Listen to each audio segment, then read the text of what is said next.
Hello, this recording is for Tuesday, April the 28th, and we're beginning on page 70. This entry is for Friday, the 12th of March, 1943. Dear Kitty, may I introduce someone to you? Mama Frank, champion of youth, extra butter for the young, the problems of modern youth. Mummy defends youth in everything, and after a certain amount of squabbling, she always gets her way. A bottle of preserved sole has gone bad. Gala dinner for Moochie and Box. You haven't met Box yet, although she was here before we went into hiding. She's the warehouse and office cat and keeps down the rats in the storerooms. Her odd political name requires an explanation. For sometimes the firm, or the company that her dad had two cats, one for the warehouse and one for the attic. Now it occasionally happened that the two cats met, and the result was always a terrific fight. The aggressor was always the warehouse cat, yet it was always the attic cat who managed to win, just like among nations. So the storehouse cat was named the German or Buch, and the attic cat the English or Tommy. Tommy was got rid of later. We're all entertained by Buch when we go downstairs. We have eaten so many kidney beans and haricot beans that I can't bear the sight of them anymore. The mere thought of them makes me feel quite sick. Bread is no longer served in the evenings now. Daddy has just said that he doesn't feel in a good mood. His eyes look so sad again. Poor soul. I can't drag myself away from a book called The Knock at the Door by Anna Boudère Baker. The story of the family is exceptionally well written. Apart from that, it is about war, riders, emancipation of women, and quite honestly, I'm not awfully interested.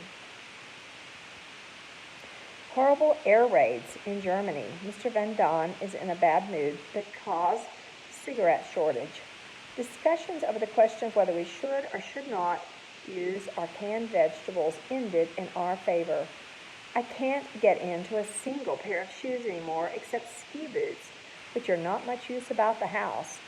A pair of rush sandals costing $6.50 florins lasted me just 1 week, after which they were out of action. Perhaps Meek will scrounge something under the counter. Excuse me. I must cut Daddy's hair. Pim maintains that he will never have another barber after the war, as I do the job so well. If only I didn't snip his ear so often. Yours, Annie. Thursday, the 18th of March, 1943. Dear Kitty, Turkey is in the war. Great excitement. Waiting in suspense for the news. Yours, Annie. Friday, March 19th, 1943. Dear Kitty, an hour later, joy was followed by disappointment. Turkey is not in the war yet. It was only a cabinet minister talking about them soon giving up their neutrality. So when there's a war, some countries will be on one side, some will be on the other, and then some countries would be neutral, which means they're not for either side. So this country, Turkey, there was talk about them giving up their neutrality. A newspaper in the Dam was crying, and the Dam, or Dom, which I'm not sure how we would pronounce that, but that would be a square in front of the Royal Palace because it shows you at the bottom of your book page the meaning of that word. That's why it has that little one up there. Okay, so a newspaper in the Dom was crying, Turkey on England's side. The newspapers were torn out of his hands. This is how the joyful news reached us too. 500 and 1,000 guilder notes have been declared no longer valid. It is a trap for black marketeers and such like, but even more for people who have got other kinds of black money and for people who are in hiding. If you wish to hand in 1,000 guilder note, you must be able to declare and prove exactly how you got it. They may still be used to pay taxes, but only until next week. Dussel has received an old-fashioned foot-operated dentist drill. I expect he'll soon give me a thorough check-over. The Führer aller Germanien has been talking to wounded soldiers. Listening to it was pitiful. Question and answers went something like this. My name is Henrik Scheffel. Wounded where? Near Stalingrad. What kind of wound? 2 feet frozen off and a broken joint in the left arm. That is exactly what the frightful puppet show on the radio was like. The wounded seemed to be proud of their wounds, the more the better. One of them felt so moved at being able to shake hands with Friar, that is, if he still had a hand, that he could hardly get the words out of his mouth. Yours, Annie. Thursday, March 25th, 1943. Dear Kitty, yesterday, Mummy, Daddy, Margaret, and I were sitting pleasantly together when suddenly Peter came in and whispered something in Daddy's ear. I heard something about a barrel fallen over in the roundhouse and someone fumbling about at the door. Margot had heard it too, but when Daddy and Peter went off immediately, she tried to calm me down a bit because I was naturally as white as a sheet and very jittery. Why do you think she was afraid? Anytime they heard noise like that, unexpected, they were afraid that someone would be finding them and hauling them off. The three of us waited in suspense. A minute or two later, Mrs. Van Daan came down upstairs. She'd been listening to the wireless, which that would be their radio, in the private office. She told us that Pim had asked her to turn off the wireless and go softly upstairs. But you know what that's like. If you want to be extra quiet, then each step of the old stairs creaks twice as loudly. 5 minutes later, Pim and Peter appeared again, white to the roots of their hair, and told us their experiences. They had hidden themselves under the stairs and waited with no result at first. But suddenly, yes, I must tell you, they heard two loud bumps, just as if two doors were banged here in the house. Pim was upstairs in one leap. Peter warned Dussel first, who finally landed upstairs with a lot of fuss and noise. Then we all went up in stocking feet to the Van Daans on the next floor. Mr. Van Daan had a bad cold and had already gone to bed, so we all drew up closely around his bed and whispered our suspicions to him. Each time Mr. Van Daan coughed loudly, Mrs. Van Daan and I were so scared that we thought we were going to have a fit. That went on until one of us got the bright idea of giving him some codeine, which soothed the cough at once. Again we waited and waited, but we heard no more, and finally we all came to the conclusion that the thieves had taken to their heels when they heard footsteps in the house, which was otherwise so silent. Now it is unfortunate that the wireless downstairs was still tuned to England, and that the chairs were neatly arranged around it. If the door had been forced and air raid wardens had noticed and warned the police, then the results might have been very unpleasant. So Mr. Van Daan got up and put on his coat and hat and followed Daddy cautiously downstairs. Peter took up the rear, armed with a large hammer in case of emergencies. The ladies upstairs, including Margot and me, waited in suspense until the gentleman reappeared 5 minutes later and told us all was quiet in the house. We arranged that we would not draw any water or pull the plug in the lavatory, but as the excitement had affected most of our tummies, you can imagine what the atmosphere was like when we each had paid a visit in succession. Okay, so they can't flush their commode during this time or run any water, make noise, but then their tummies had gotten upset because they were so frightfully afraid, okay, which produced, unfortunately, probably them having an upset tummy and having a little bit of diarrhea. So that's gross, and some of you might be kind of giggling right now about that. But these are the things that the people had to put up with in real life in this situation because they were of Jewish religion, and they were a group of people who wanted to get rid of them. And by getting rid of them, that means they hauled them off into very bad concentration camps, and they were eventually killed. Some people did get released, and we'll talk about that as we go through the book, and were found alive after the war ended, but many, many, many were killed. So these people are hiding for their lives. When something like that happens, heaps of other things seem to come at the same time as now. Number one was that the clock at the Westertoren, which I always find so reassuring, did not strike. Number two was that Mr. Vossen, having left earlier than usual the previous evening, we didn't know definitely whether Ellie had been able to get a hold of the key and had perhaps forgotten to shut the door. It was still evening, and we were still in a state of uncertainty, although we certainly did feel a bit reassured by the fact that from about 8 o'clock, when the burglar had alarmed the house, until 10:30, we had not heard a sound. On further reflection, it also seemed unlikely to us that a thief would have forced open a door so early in the evening while there were still people about in the street. Moreover, one of us got the idea that it was possible that the caretaker of the warehouse next door was still at work, since, in the excitement and with the thin walls, one can easily make a mistake, and what's more, one's imagination can play a big part at each such critical moments. So we all went to bed, but none of us could get to sleep. Daddy, as well as Mummy and Mr. Dussel, were awake, and without much exaggeration, I can say that I hardly slept a wink. This morning, the men went downstairs to see whether the outside door was still shut, and everything turned out to be quite safe. We gave everyone a detailed description of the nerve-wracking event. They all made fun of it, but it is easy to laugh at such things afterwards. Ellie was the only one who took us seriously. Yours, Annie. Saturday, March 27, 1943. Dear Kitty, we have finished our shorthand course. Now we are beginning to practice speed. Aren't we getting clever? I must tell you more about my time-killing subjects I called in each, because we have nothing else to do but make the days go by as quickly as possible, so that the end of our time here comes more quickly. I'm mad on mythology, and especially the gods of Greece and Rome. They think here that it is just a passing craze. They've never heard of an adolescent kid of my age being interested in mythology. Well, then I shall be the first. So when she said she's mad about it, that's a term she was using to say she really, really, really likes it, okay? Mr. Van Don had a cold, or rather he has a little tickle in his throat.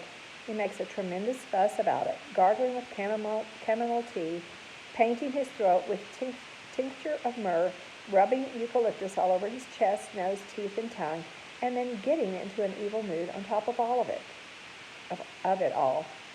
Reuter, one of the German big shots, has made a speech.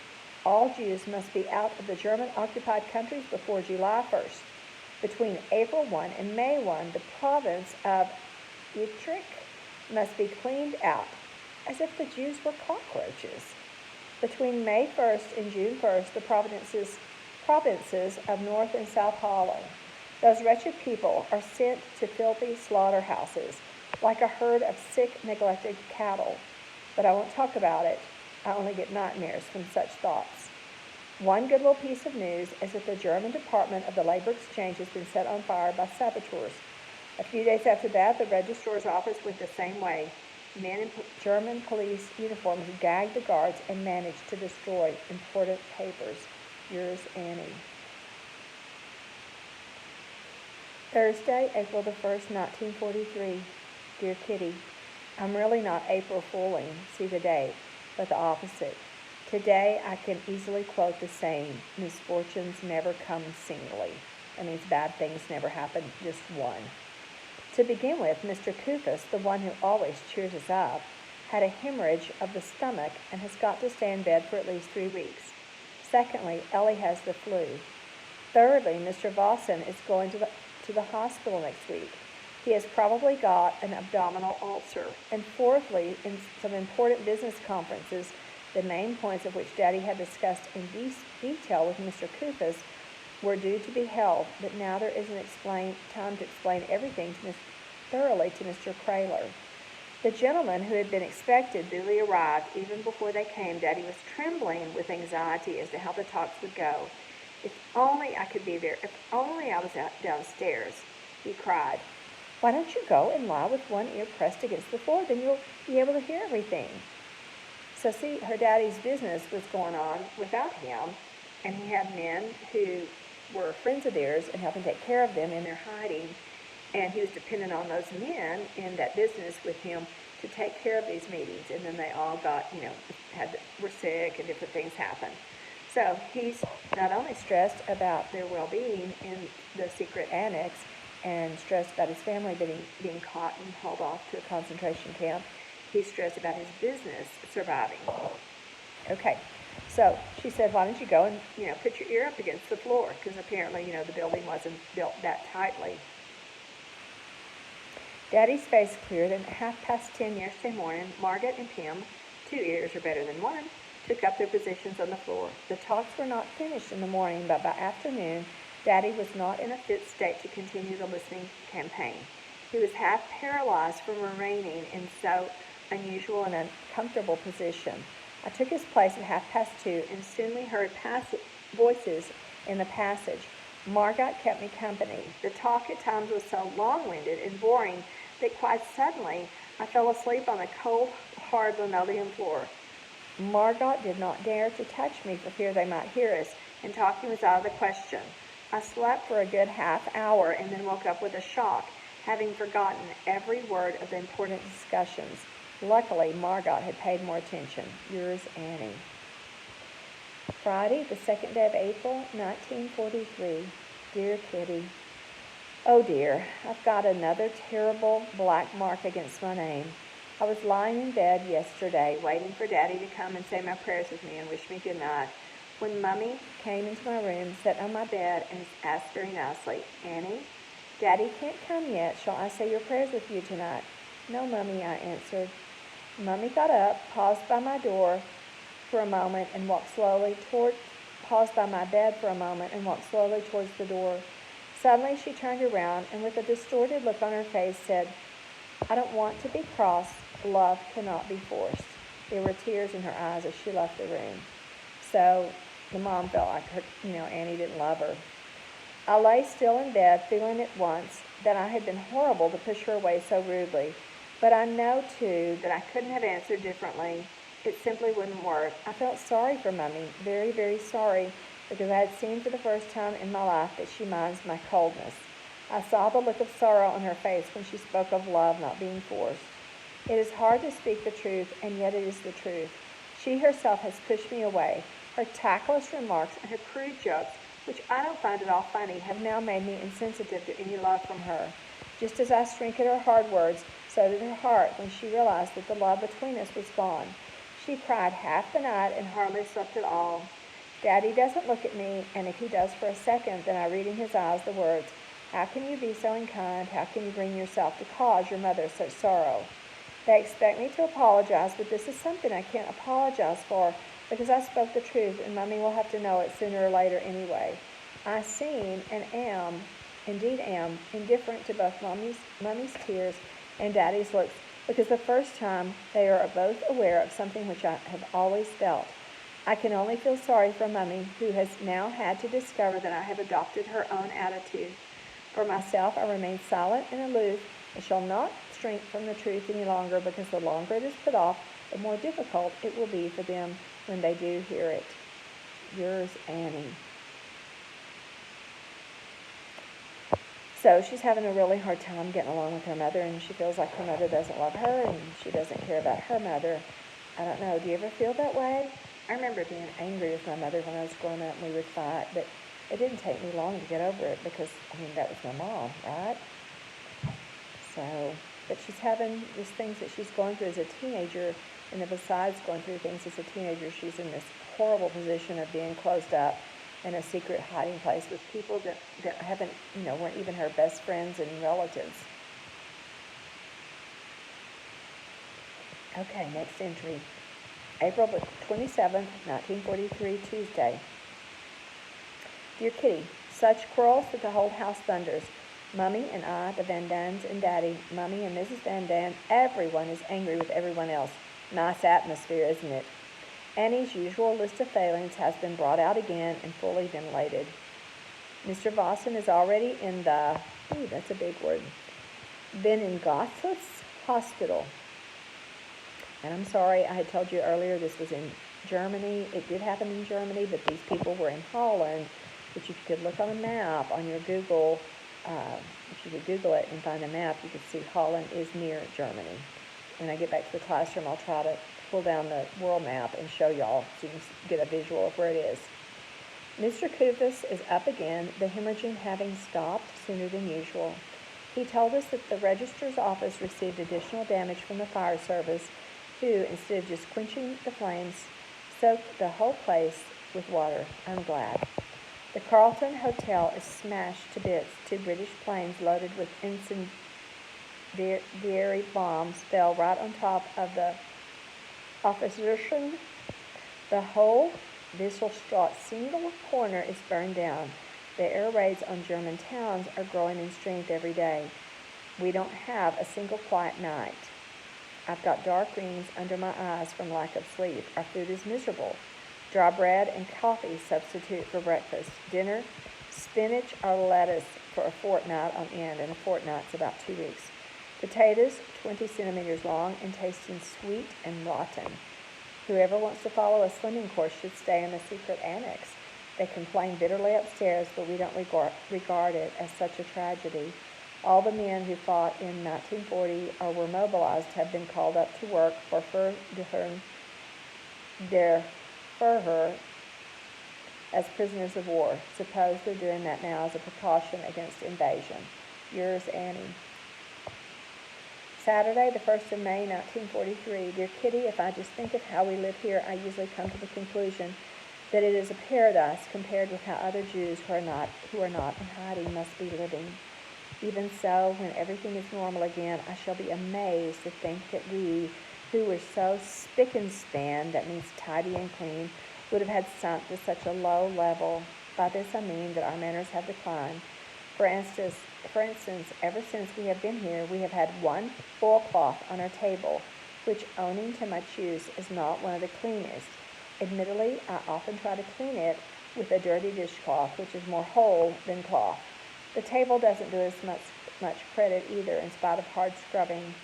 The Van Dans have been sleeping on the same flannelette sheet the whole winter. One can't wash it here because the soap powder we get on the ration isn't sufficient. And besides, it's not good enough. So that means they haven't been able to wash the sheets. Ugh. Daddy goes about in frayed trousers, and his tie is beginning to show signs of wear, too. Mummy's corsets, that was a lady's undergarments, that have split today and are too old to be repaired, while Margot goes about in brassiere 2 sizes too small for her. Mummy and Margaret have managed the whole winter with 3 vests between them, and mine are so small that they don't even reach my tummy. Certainly, these are all things which can be overcome. Still, I sometimes realize with a shock, how are we, now going about in worn-out things from my pants down to Daddy's shaving brush, ever going to get back to our pre-war standards? They were banging away so much last night that 4 times I gathered all my belongings together. Today, I have packed my suitcase with the most necessary things for an escape. But Mummy quite rightly says, where will you escape to? The whole of Holland is being punished for the strikes which have been going on in many parts of the country.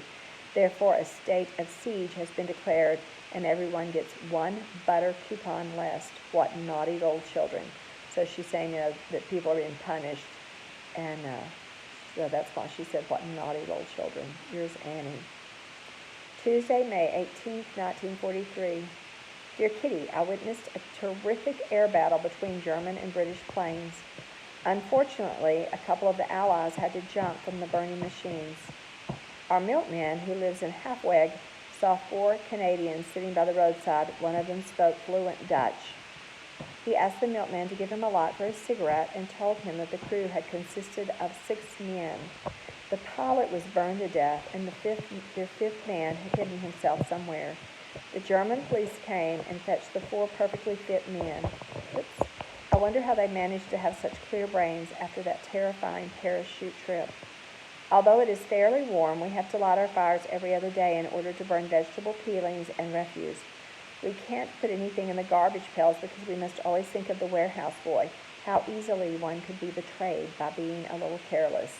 So like if they put their vegetable peelings and things they need to throw away in the garbage, then the person who empties that down in the warehouse would notice that there was a lot more trash and garbage than should be there.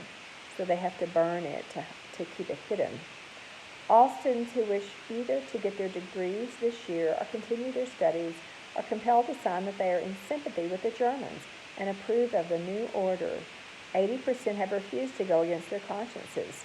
Naturally, they had to bear the consequences. All the students who do not sign have to go to a labor camp in Germany. So the kids and students who would not say we're on the German side and we're going to approve of this new way of doing things, which included getting rid of the Jewish people, if they didn't say that they were for that, they didn't get to go to school and have their studies. They had to go work. All the students who did not have sun had to go in a labor camp, to a labor camp in Germany. What will be left of the youth of the country if they have all got to do hard labor in Germany? Mummy shut the window last night because of all the banging. I was in Prim's bed. Suddenly, Mrs. Van Dam jumped out of bed above us just as Moochie had bitten her. A loud clap followed immediately. It sounded just as if an incendiary bomb had fallen beside my bed. I shrieked out, "Light, light!" Kim turned on the lamp. I expected nothing less than to see the room ablaze within a few minutes. Nothing happened. We all hurried upstairs to see what was going on. Mr. and Mrs. Van Dam had seen a red glow through the open window. He thought that there was a fire in the neighborhood, and she thought that our house had caught on fire. When the clap came, Mrs. Van Dam was already on her feet with her knees knocking, but nothing more happened, and we all crept back into our beds. Before a quarter of an hour had passed, the shooting started up again. Mrs. Van Dam sat bolt upright at once, and then went downstairs to Mr. Dussel's room, seeking there the rest which she could not find with her spouse. Dussel received her with the words, "Come into my bed, my child," which sent us all off into uncontrollable laughter. The gunfire troubled us no longer. Our fear was banished. Yours, Annie. I'm gonna stop there today, and we'll start on Wednesday on page 82.